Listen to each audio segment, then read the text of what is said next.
And the tension between Smith's professional identity and domestic life was highlighted on Wave by her inclusion of the Byrds classic, So You Want to Be a Rock and Roll Star. Its theme of disillusionment with the recording industry and Smith's execution of the song, which lacked the creative interpretations of her earlier covers, suggested that, as a recording artist, she was suffering from fatigue. So you wanna be a rock and roll star, then listen now to what I say. It's time to go downtown to the aged man, he won't let you down. Sell your soul to the company, they're all waiting there to sell plastic wares. In a week or two, you make the chance, the girls will tear you apart. You know, there's an element of, not exactly cynicism in that song, but a view of the music industry that's more knowing than when you're starting out, you know. It's like, here's, you know, the voice in the song is like talking to, you know, somebody else, you know, wanting to be a rock and roll star and say, well, you know, here's the formula, kid. The teenage Patti Smith that's watching TV and obsessing about Mick Jagger or Eric Burden or Bob Dylan sort of ends up thinking, well, I'm actually quite disillusioned with it. It's not what I think it is. I mean, whatever it is that drives people to be artists is quite clearly not conducive to personal stability and tranquility. It's different. And that's the danger of making artists role models, because it means that you want to have that turmoil, and actually, you're probably better off without it. You know, she had always done covers, and they were important part, and the way she did them in the past, she exhumed them and twisted them, and you know, this alternative kind of viewpoint of rock coming across. But when she was doing the Byrds, So You Want to Be a Rock and Roll Star in 1979, it just felt, doing a cover for the old time's sake, it felt a bit cabaret. You know, it was a livelier sort of version, but you know, there's so many other things you could have been doing then, when rock was such a vital force, when she had really kick-started it. And then it was like she was becoming a bit of an irrelevance. Wave brought the curtain down on Patti Smith's strongest period as a musician, and almost a decade elapsed before she returned to recording. She finally re-emerged in 1988 with the album Dream of Life, a collection of love songs, lullabies, and political statements produced in collaboration with Fred Sonic Smith. The opening track, People Have the Power, announced that during her protracted absence, Smith had lost none of the revolutionary spirit that had characterized the early punk movement.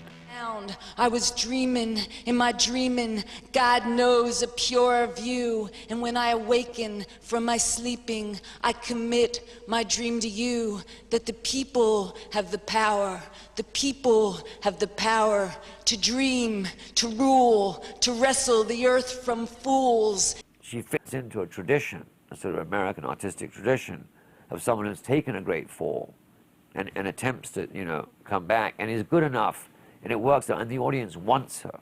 They really want her. They need her. They missed her, you know. And she is like the godmother of, the grandmother, or whatever you want to call those words, of punk. She stands for something. She stands for the beat way of life, you know, in the best sense of that, because the beat is about celebrating life. It's not about being depressed. It's about the joy and the glory of life. And she stands for all those things. Patti Smith once upon a time believed in the politics of rock and roll, that rock was a political act, especially the way she was doing it. It was a cultural force to be reckoned with in 67, in 77, and for her in 75. By the 80s, rock's import as a cultural force really was kind of a bit neutered, but it was her way of sending out an energy. You know, people have the power. We do have the power. But what we're fighting against, you know, from then and right now is so much bigger than what perhaps we were fighting against in the 60s and even the late 70s. You felt that things were possible. I'm not sure that people feel that with rock and roll now.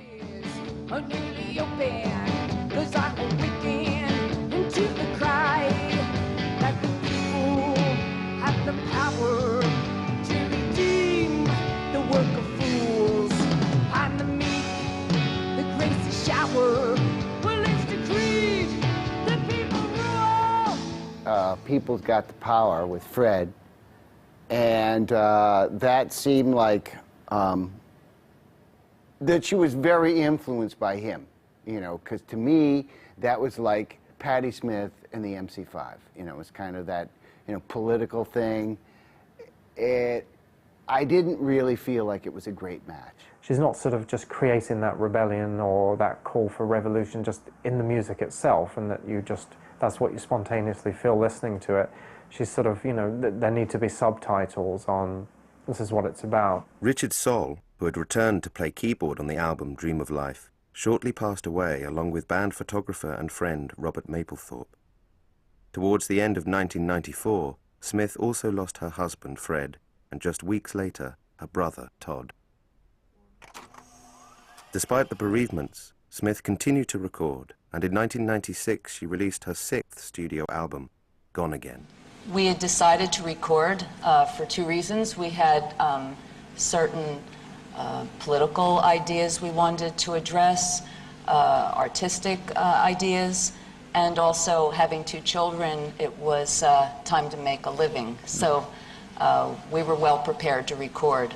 It's not an album I feel like listening to, and not because the songs are bad, but just because there is such a strong element of sorrow. It's just, you know, I've had my own sorrow, and that doesn't take me away from my sorrow.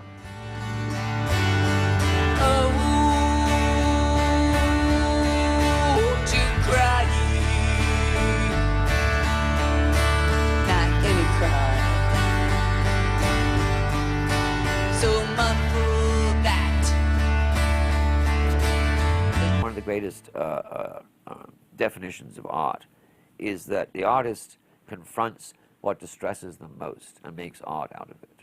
So she made art out of the deaths of Mapplethorpe and Fred and Richard Sohl and so on. And that's totally valid. It's a totally valid thing to do.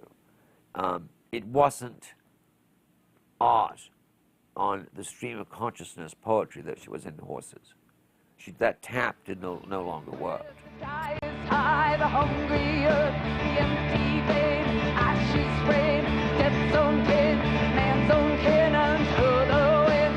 One last breath, holy light, dumb not tied, braid undone, hollow horn. It feels very improvised, you know, she was just sort of looking to get out of those immediate feelings, and so the album has a really raw spirit to it.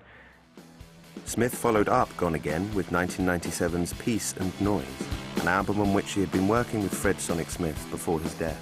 I think when she came back, Patti Smith felt more comfortable speaking from a place of authority and experience, you know, and it wasn't like music that was, you know, we're just on this path and we're trying to, you know, achieve a kind of wisdom. It was more like, this is what I've learned, this is what my experience has been, this is, you know, this is what I have to offer you, you know, and I think there was a certain kind of modesty to it, you know, that was pretty compelling, and continues to be. Holy, the world is holy, the soul is holy, the skin is holy, the nose is holy, the tongue and cock and hand and asshole holy, everything is holy. The sort of the highlight is Spell, which is sort of written after Allen Ginsberg's death, and there's something of that track that is the only sort of really, I think, genuine example of the Patti Smith sound that was on the first 4 albums appearing after, in the body of work that comes after Wave. I think that track in particular, there is something where she fell back into that, the very spontaneous, slightly otherworldly Patti Smith sound. In March 2000, Patti Smith's 8th album, Gung Ho, marked a break from the more reflective tone that she had adopted on Gone Again, Peace and Noise, and made a committed return to punk. However, the record failed to attract much interest and confirmed that Smith's later work was unlikely to secure commercial success. Our next guest has long been one of the most inspiring and influential women in rock and roll music. Her a brand new CD right here, Gung Ho, ladies and gentlemen. Please welcome back to the program, Patti Smith. Patti.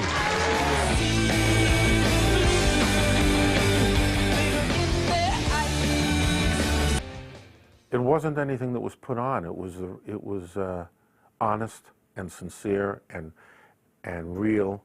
I think her approach was actually incredibly heartfelt.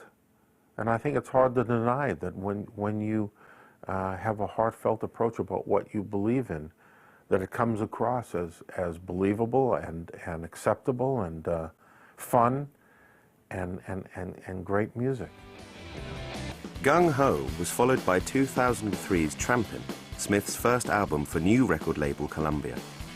A mixture of garage rock, poetic ballads and raucous improvisational pieces, Trampin' demonstrated a political maturity that was becoming increasingly evident in her later work.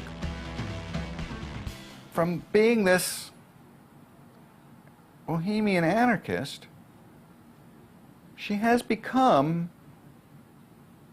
one of the most politically articulate, if not necessarily astute, rock and rollers of all time. She's now identified as this kind of sensible left-wing rock and roller. That's amazing. I never would have figured that. Never. I mean, because I care a lot about politics myself, I see it in the art that I love. I think it's implicit in a lot of the music I like best. But for it to become explicit, that's really unusual. Pretty amazing. I admire her just in terms of career arc, public presentation, all of that stuff. I think it's a remarkable achievement. Maybe one day we'll be strong enough to build it back again. Build a peaceable kingdom. We need people who have the courage to stand up and say things. And Patti still does that. Patti does stand up for something. You know, and I mean, that speaks to her own need as an artist to create and express herself. But it also is a conscious contribution to the culture, to stand for what she stands for. Patti Smith was inducted into the Rock Hall of Fame in 2007, a formal recognition of her immense contribution to music. The award was accompanied by the release of 12, a collection of cover songs that spanned nearly 30 years of her recording career, reaching back as far as 1978. Though she continues to command a significant cult following, her work during the 1970s and the groundbreaking marriage of poetry and rock represents the best of Patti Smith. Rebel poet, free radical, and feminist icon. She's got a niche for the rest of her life. She'll always be a New Yorker, a symbol of something, a woman who opened doors for millions of women all over the world. She's done 10 times a lifetime of work. Certainly the world has definitely caught up with the Patti Smith of the mid-70s. But then the world has caught up with, you know, all the avant-garde music of that period. And that's hardly surprising, it's 30 years later. And that's great because at the time, it was very much seen as kind of out on the fringe. It was very, you know, it was quite shocking to some people and quite controversial. And time has proved it right. And time has proved the people who loved those early records right. If you were near Patti, you were growing. I mean, when I finished that record, I was a different person. And that's all I hope to get out of working with any artist, is that I hope to be a changed person. I hope to grow from the experience of working, you know, doing a piece of art. Certainly from working with Patti, it was like I came out totally different, for the better. You spend your whole life keep breaking on through. You can't just break on through once and think, well, I've made it, I broke through. There's a million membranes to break through. There's a million places to go. You know, you move to another direction, another dimension, big deal. We went to the moon, big deal. You would think that working with Yoko was bending the rules, or the Dolls. But working with Patti was really breaking them. What Little Richard was to her, she can be to so, and she has been to so many people. The punk generation, the Huggy Bears, and the Courtney Loves. You know, she and Yoko Ono are just two extraordinary women who came with extraordinary voices and extraordinary things to say that shocked the essentially male rock business to the point of view that everyone was going like, hang on, you know, we don't understand this. She now has her place in rock history, and she, you know, at 60, she's still doing it, and she's still got the capability to be doing things that are still turning people's heads around, which is a mark of a true and great artist.